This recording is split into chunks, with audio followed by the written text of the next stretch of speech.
యాదాద్రి భువనగిరి జిల్లా చౌటుప్పల్లో భారీ వర్షాలకు ప్రభుత్వ కార్యాలయాలు నీట మునిగాయి. మండల పరిషత్ కార్యాలయం, పాలకేంద్రం, పాత తహసీల్దార్ కార్యాలయం, ఆర్డీఓ కార్యాలయంలోకి భారీగా వరద నీరు చేరింది.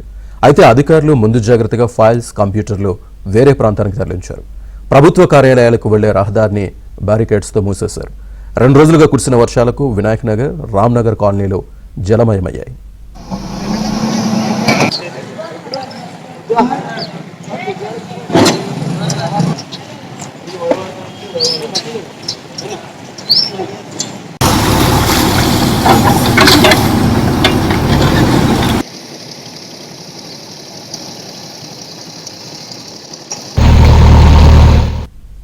చౌటుప్పల్లో నీట మునిగిన ప్రభుత్వ కార్యాలయాలకు సంబంధించి పూర్తి సమాచారాన్ని మా కరెస్పాండెంట్ రవి అందిస్తారు. రవి, శ్రీనివాస్, 2 రోజుల్లో కురుస్తున్నటువంటి వర్షాల నేపథ్యంలో చౌటుప్పల్